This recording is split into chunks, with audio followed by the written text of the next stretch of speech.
చెప్పు తీసుకొని కొడతాం. నిన్ను రోడ్డు మీదకి ఈడ్చి ఈడ్చి పిచ్చి కుక్కను కొట్టినట్టు కొడతాం. అంత అడ్డగోలుగా వదిలిపెడతానని ఏ విధంగా అనుకున్నారు? మమ్మల్ని ఇబ్బందులు పెట్టిన వాళ్ళని మేము సరైన బుద్ధి చెప్తాం. అంత అడ్డగోలుగా వదులుతానని ఏ విధంగా అనుకున్నాం? ఇంకా మీకు అర్థం కాలేదా? అయితే ఇంకెందుకు ఆలస్యం, లేట్ చేయకుండా వీడియోలోకి అయితే వెళ్ళిపోదామండి. హాయ్, హలో, నమస్తే. నేను మీ సౌజన్యాన్ని. ఎలా ఉన్నారు అందరూ బాగుండాలని మనస్ఫూర్తిగా అయితే కోరుకుంటున్నాను. ఫస్ట్ టైం మన ఛానల్ ఎవరైనా కొత్త వాళ్ళు చూస్తున్నట్లయితే సబ్స్క్రైబ్ చేసుకోండి. మీరు వీడియో కంటిన్యూగా చూడండి. చూసిన తర్వాత మీరు కామెంట్ చేయండి. ఎవరిని ఉద్దేశించి బ్యాడ్గా అయితే వీడియో ఉండదండి. సో జస్ట్ మోటివేషనల్ వీడియోస్ అనమాట. సో మీకు నచ్చితేనే లైక్ చేయండి, షేర్ చేయండి. సో ఇంకా వీడియోలోకి వెళ్ళినట్లయితే మన లచ్చక్క అంటే కిట్టిగాడు బరానా లత అనమాట. సో ఇంకా ఇన్ని రోజులు అన్నప్రాసం చేయట్లేదు అని మొత్తుకుంటుంటే ఎలాగోలా అన్నప్రాసం చేశాడు. ఎప్పుడు చేశాడు? పిల్లలు పాకటం స్టేజ్ నుంచి మోకాళ్ళ మీద అంబాడే స్టేజ్కి వచ్చారనమాట. పాపకైతే ఫ్రాక్ అడ్డుపడుతుంది కాబట్టి అంబాడట్లేదు, పాకుతుంది. బాబు మోకాళ్ళ మీద అంబాడుతున్నాడు. అసలు ఇన్ని రోజుల్లో అన్నప్రాసం చేయకుండా ఉండటం అనేది నేను ఎక్కడా చూడలేదు. కానీ ఈ అన్నప్రాసన కూడా చాలా విచిత్రంగా అనిపించింది నాకు. ఎందుకు అంటే అన్నప్రాసన వేడుకలో మనం చేసిన ప్రసాదం తినిపిస్తాం ఫస్ట్ టైం కాబట్టి. కానీ ఏదైనా పిల్లలు పట్టుకుంటారు అనేది అందరికీ తెలిసిందే కదండి. అంటే ఒక పెన్ను, బుక్కు, నైఫ్, లేకుంటే అన్నం పొంగల్ వండుతాం కదా, ఆ పొంగల్ ప్రసాదం గిన్నె, డబ్బులు, బంగారం. సో వాళ్ళ దగ్గర డబ్బులు లేవు, బంగారం లేదు. మరి నైఫ్, బుక్కు, పెన్ను, ఆడపిల్ల అయితే పూలు కూడా పెడతారు. పొంగల్ ఇవన్నీ ప్రిపేర్ చేసుకొని ఇంట్లో ఉంటాయి కదండి కంపల్సరిగా, అవి పెట్టేసుకోవచ్చు కదా.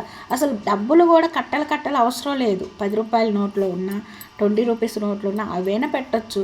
గోల్డ్, ఒకవేళ గోల్డ్ కంపల్సరిగా పెట్టాలి అనుకున్నప్పుడు ఏదైనా చిన్న రింగు కానీ, లేకుంటే చెవుదిద్దులో తనవి ఉంటాయి కదా, ఒక పక్కన పెట్టచ్చు కదా. అక్కడే ఒక పేపర్ వేసేసి అన్ని వరుసగా పెట్టేసేయచ్చు కదా. ఏమీ పెట్టకోకుండా అన్నప్రాసం చేశారు. జస్ట్ పొంగలి మాత్రమే. నేను ఎక్కడా వినలేదు తిండిపోతోళ్ళు మాత్రమే ఫస్ట్ తినిపించాలి అనేది నేను ఎక్కడా వినలేదు. ఈ కిటిగాడి కంట పంతులు గారు కూడా చెప్పారంట, అయ్యగారు ఎవరైతే బాగా తిండి తింటారో వాళ్ళే తినిపించాలని.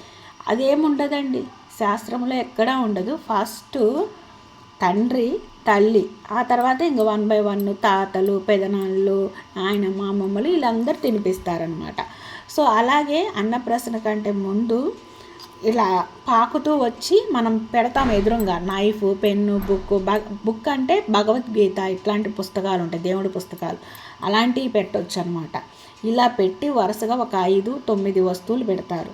వాటిల్లో ఏది పట్టుకుంటే అదనమాట. ఆడపిల్లకైతే ఒక పూలు కూడా పెడతారు, మగపిల్లలకు పెట్టరు. సో ఈ విధంగా పెట్టుకొని పాక్కుంటూ వచ్చి ఏదైతే ఫస్ట్ పట్టుకుంటారో అది అలా 3 times ఉంటుందండి. ఎక్కడైనా అన్నప్రాసనలో అలా ఉంటుంది. కానీ మన కిట్టిగాడు రివీల్ చేసిన వీడియోలో జస్ట్ పొంగల్ మాత్రమే పిల్లలకు తినిపిస్తున్నట్లు ఉంది. సో అయితే పిల్లలు ఎవరికైనా బంగారమేనండి. గోల్డెన్ స్పూన్లు కావచ్చు, వెండి స్పూన్లు కావచ్చు, ఏదైనా కావచ్చు, బంగారమే పిల్లలు. ఆస్తులు ఉన్నా లేకపోయినా ఎవరి పిల్లలు వాళ్ళ బంగారమే. సో గోల్డెన్ స్పూన్తోనే పెట్టాలి అనేది కాదు ఇక్కడ. అయితే రింగ్ ఉంటుంది కదా మన చేతి ఫింగర్ రింగు, ఆ రింగు పాలతో శుద్ధి చేసి రింగుతో ముంచి పాల చుక్కలు ఇలా నోట్లో నాకిచ్చడం, తేనె నాకిచ్చడం ఇట్లాంటివి శాంతుల టైంలో చేస్తారండి. అయితే గోల్డెన్ స్పూన్తో అంటే బాగుండోలు, వెండి స్పూన్లు కూడా లేని వాళ్ళు కూడా ఉన్నారండి. అంటే స్టీల్ గిన్నెల్లో అన్నప్రాసన చేసుకునే వాళ్ళు లేరా? ఉన్నారు. ఎక్కడికక్కడికే అడ్జస్ట్మెంట్ చేసుకుంటారు. అన్నప్రాసనలు అనేవి ఆగిపోవు. వెండి గిన్నెలు, వెండి స్పూన్లే ఉండాలని అయితే లేదు. సో ఇంకొకటి ఏంటంటే అసలు వీళ్ళ విచిత్రమైన అన్నప్రాసన వేడుకని ఫస్ట్ టైం నేను చూశానండి నిజంగా నా లైఫ్లో. అసలు ఏమీ పట్టుకోలేదు.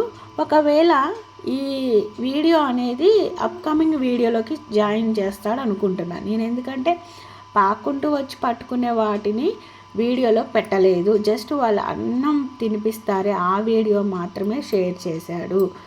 అయితే మధ్యలో మళ్ళీ నిన్న ఒక వీడియో షేర్ చేశాడు.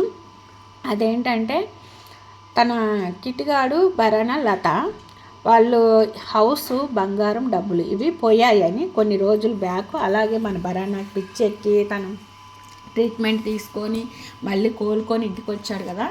అది ఏదో జరుగుతుంది కొంచెం ప్రాసెస్ అని చెప్పాడు. దాని గురించి మాట్లాడుకోవటం ఎందుకు అని చెప్తూ ఉన్నాడు. కిట్టిగాడు ఒక నెక్లెస్ తీసుకొచ్చి ఇప్పుడు చూపించి, ఇది 10 పైసల వంతు మాత్రమేనండి, ఇంకా రావాల్సినవి చాలా ఉన్నాయి. సో మమ్మల్ని చాలా మోసం చేసింది. ఇది గొలుసు కొన్నప్పుడు చూపించాడు వీడియోలో, వాళ్ళ వదినకి ఇచ్చేటప్పుడు చెప్పలేదు. సో ఇప్పుడు ఆమె వదిన కాదు, ఏమి కాదు, పెద్ద మోసగత్తె దొంగది అని బరానా కూడా చెప్తున్నాడు. అంటే ఇలా అమాయకుల్ని చేసి డబ్బున్న వాళ్ళని, అంటే వెనకమాల అండ లేకుండా, డబ్బు ఉందని కాదండి, వెనకమాల ఏ అండ లేదు, అడిగేవాళ్ళు లేదు. సో కాబట్టి ప్రేమ పేరుతో వీళ్ళని మోసం చేయాలి అని చెప్పేసి ఒక ఆమె ప్రేమించినట్టు నటించి వీళ్ళ దగ్గర నెక్లెస్, చెవాలి, ఇల్లు ఇట్లాంటివన్నీ రాపించుకుంది. అంటే ఇట్లాంటి వాళ్ళు ఉంటారు, కానీ ఇది ఎంతవరకు కన్ఫర్మ్ అనేది మనకు ప్రూఫ్స్ అయితే తను రివీల్ చేయలేదు ఏనాడు. అయితే వీళ్ళు మాత్రమే కాదంట, వీళ్ళతో పాటు ఇంకా 4-5 ఉన్నారంట. సో వీళ్ళు వీడియోస్ పెట్టడం వల్ల వాళ్ళు కూడా వచ్చారు. వాళ్ళు ఇంకిద్దరు రాలేదు, ఇంకా 3 వచ్చారు. వాళ్ళకు కూడా కొన్ని వచ్చేసాయి. మేము వీడియోస్ పోస్ట్ చేయడం వల్ల మాతో పాటు వాళ్ళకి ప్లస్ అయింది, మంచి జరిగింది అన్నట్టు చెప్తున్నాడు. సో నీ వల్ల 10 మందికి మంచి జరిగితే మంచిదే.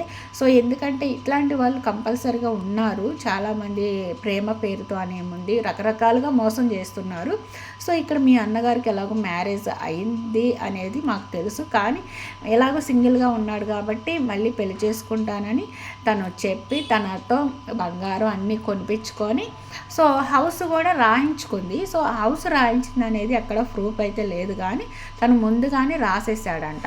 సో అమ్మ అని కాళ్ళు పట్టుకొని గడ్డాలు పట్టుకొని బతిలాడినన్ని రోజులు మమ్మల్ని బాగా హింస పెట్టారు, టార్చర్ చేశారు, తిండి లేదు, పిల్లలు ఇబ్బంది పడ్డారు, మేము పిల్లలు పట్టుకోవాలా, వీడియో షూట్ చేయాలా, ఏమీ అర్థం కాలేదు. మా వస్తువుల కోసం మేము పోట్లాడాము, వాళ్ళ మీద దౌర్జన్యం చేయాల్సిన పరిస్థితి వచ్చింది. అట్లాంటి పరిస్థితిలోనే మాకు ఈ గొలుసు వచ్చింది. ఇది 10 పైసల వంతు మాత్రమే, ఇంకా చాలా ఉంది రావాల్సింది. గొలుసు, కమ్మలు కూడా వాళ్ళ అన్నయ్య కొన్నాడు. సరే ఇవన్నీ కొనడానికి అమౌంట్ ఎలా వచ్చింది అంటే, మన లత ఉన్న గోల్డ్ ఉంది కదా, ఆ గోల్డ్ ఏమన్నా బ్యాంకుల్లో పెట్టాడా, తాకట్టు పెట్టాడా, డబ్బులు తీసుకొచ్చి కొన్నాడో ఏదో మొత్తానికి జరిగి ఉంటుంది. సో వాళ్ళ బాధ వాళ్ళదండి. వాళ్ళవన్నీ కొన్ని పర్సనల్, బాగా డీప్ పర్సనల్ అనేవి రివీల్ చేయట్లేదు. సో ఇక్కడ వచ్చేసి ఏంటంటే ఇంకా హౌస్ రావాల్సి ఉంది, డబ్బులు రావాల్సి ఉంది, ఇట్లాంటివన్నీ చెప్పుకుంటూ వచ్చాడు. అయితే చాలా పెద్ద మోసగత్తె. వాళ్ళు హైదరాబాద్ వెళ్ళలేదు, నెల్లూరులోనే వేరే ఇంటికి మారారు, మమ్మల్ని ఇలా బాగా మోసం చేశారు. ఇట్లాంటి వాళ్ళు ఎందుకు ఇంకా అసలు ఒకళ్ళు మోసం చేసి బతికే బదులు ఏదైనా కష్టపడి పని చేసుకొని బతకొచ్చుగా, ఇట్లాంటివన్నీ తిట్టుతూ ఈడ్చి రోడ్డుకి చెప్పు తీసుకొని కుక్కను కొట్టినా నీకు బుద్ధి రాదు, ఇట్లాంటి చండాలమైన మాటలు మాట్లాడుతూ తనని తిడుతున్నారు. అంటే చండాలమని నేను అనను, కానీ ఎందుకంటే వాళ్ళ బాధ వాళ్ళది, వాళ్ళ కడుపులో ఉన్న బాధ, ఎమోషన్ మొత్తము ఈ రూపంలో వాళ్ళు మాట్లాడుతున్నారు. ఎందుకంటే ఆ సిచ్యువేషన్లో మనం ఉన్నా కూడా మనం చాలా బాధపడతాము. బట్ ఏంటంటే చాలా కష్టపడి రూపాయి అట్టు పెట్టుకున్నారు, యూట్యూబ్ ద్వారా అమౌంట్ వస్తుంది అని మనం అనుకుంటాం, కానీ యూట్యూబ్లో చాలా కష్టపడితేనే అమౌంట్ వస్తుంది. సో వాళ్ళు ఇంతకుముందు కుకింగ్ వీడియోస్ చేసేటప్పుడు బాగా వ్యూస్ వచ్చాయండి. తర్వాత వ్లాగ్స్ చేస్తున్నప్పుడు చాలా వరకు తగ్గిపోయాయి. ఎందుకు అంటే వ్లాగ్స్ అనేది చాలా సింపుల్గా, ఇంకా ఎడిటింగ్ చేసుకోవడం అనేది చాలా తక్కువగా ఉంటుంది కాబట్టి, సో అంత కష్టపడే పని ఉండదు కాబట్టి, అందులోనూ వీళ్ళు కొన్ని స్క్రిప్టెడ్ వీడియోస్ కూడా చేస్తున్నారు. సో దాని గురించి కూడా మాట్లాడటం జరిగింది కాబట్టి వ్యూస్ తగ్గుతూ వచ్చాయి. సో ఇప్పుడు కూడా ఇది స్క్రిప్టెడ్ వీడియోనే అని చాలామంది అనుకుంటూ ఉన్నారు. ఎందుకంటే అతను కూడా మనకి ఎక్కడ ప్రూఫ్స్ చూపించట్లేదు, వీడియోస్ తీయటానికి పిల్లల చేతిలో ఉన్నారు, వీడియో తీయటానికి కుదరలేదు అంటున్నాడు. కానీ మళ్ళీ కొత్త డ్రామాకి అయితే తెరలేపాడు. నెక్లెస్ ఇవన్నీ తను పక్కనే పెట్టేసుకొని ఇప్పుడు ఒక్కొక్కటి బయట పెడుతున్నాడు అన్నట్టుగా మనకి రివీల్ చేస్తున్నాడు అని కూడా అనుకోవచ్చు. ఎందుకంటే ఒక్కసారి స్క్రిప్టెడ్ వీడియోస్కి అలవాటు పడిన వాళ్ళు నిజం చెప్పినా కూడా నమ్మరు అనమాట. సో ప్రతిదీ ప్రూఫ్స్ చూపిస్తాడు నిజంగానే కిట్టిగాడు. మరి అలాంటిది ఈ విషయంలో ఎందుకు ఒక్కటి కూడా ప్రూఫ్ చూపించట్లేదు? వేరే వాళ్ళకి ఇచ్చినా కూడా వీడియో తీస్తారు కదండి. పక్కన గొడవ అవుతుందంటే కనీసం 10 మంది కాదు 100 మంది తయారవుతారు. ఆ 100 మందిలో ఒక్కరికి ఇచ్చినా కూడా కెమెరా వీడియో తీస్తారు. కానీ తను ఎందుకు అలా చేయట్లేదు? సో ప్రతిదీ ఇంకా అసలు కిట్టిగాడు చెప్పేది నమ్మాలా వద్దా అనే కన్ఫ్యూజన్లో కొంతమంది ఉంటే, అతను చెప్పేది ప్రతిదీ అబద్ధం అనేది ఎక్కువగా ఉన్నారు. సో ఏదైతే మొత్తానికైతే హ్యాపీ, మీకు పోయింది తిరిగి ఒక్కొక్కటి వస్తున్నందుకు, సో అది నిజమైన అబద్ధమైన మీ వస్తువు మీ దగ్గర ఉండటమే మంచిది. లేనిది అపోహ అయి ఉంటే, అంటే ఉన్నా కూడా లేవు అని చెప్పుకుంటే అది నిజమే జరుగుతుంది అంటారు. సో అట్లాంటివి అయితే ఇంకొకసారి రిపీట్ అయితే చేయొద్దు. సో మీరందరూ మీ ఫ్యామిలీ మీ పిల్లలతో హ్యాపీగా ఉండాలి. నిజంగా సొంత ఇల్లు ఉండి కూడా ఈరోజు అద్దెకుండే పరిస్థితి వచ్చిందని మీరు బాధపడుతున్నారు అంటే, అది నిజంగా పోయి ఉండుంటే బాధే. పోకకుండానే మీరు అదేదో కన్స్ట్రక్షన్ చేసుకుంటూ అద్దెంట్లో ఉండాల్సిన పరిస్థితి వచ్చి అయినా కూడా పోయింది అని ఒక వీడియోస్ కోసం సింపతి చూపిస్తుంటే, అది నిజంగానే జరిగితే ఆ పెయిన్ ఎలా ఉంటుందని బాధపడే వాళ్ళకి తెలుస్తుంది నిజంగా. సో ఏదో ఒకటి చిన్నదైనా పెద్దదైనా ఇల్లు ఇల్లే. ఆ ఇల్లు కూడా లేని వాళ్ళు ఎంత బాధపడతారనేది ప్రతి ఒక్కరికి తెలుస్తుందండి. సో ఇంకెందుకు, కిట్టిగాడు బరానా లత ఇంకా బాగా ఖుషి చేసుకుంటారు. మళ్ళీ దమ్ బిర్యానీ తెచ్చుకొని పోటాపోటీగా పెట్టుకొని తింటారనమాట. ఇంకా పండగే పండగ. సో అది కూడా ఒక వీడియో అయితే రివీల్ చేస్తారు. ఎందుకంటే ఇన్ని రోజులు తిండి నిద్రాహారాలు మానేశారు కాబట్టి ఇప్పుడు ఒక వస్తువు వచ్చింది కాబట్టి హ్యాపీగా దమ్ బిర్యానీ అయితే తింటారు ఇంటికి తీసుకొచ్చుకొని. సో ఇంకా ఈ వీడియో అయితే మీకు నచ్చింది అనుకుంటే లైక్ చేయండి, షేర్ చేయండి, సబ్స్క్రైబ్ చేసుకోండి. సో ఇంకా ఎవరైనా సరే కామెంట్ చేసేవాళ్ళు వీడియో కంటిన్యూగా చూసిన తర్వాత కామెంట్ చేయండి. ఎవరిని తప్పుపట్టే ఉద్దేశం అయితే కాదు, మోటివేషన్ వీడియో మాత్రం.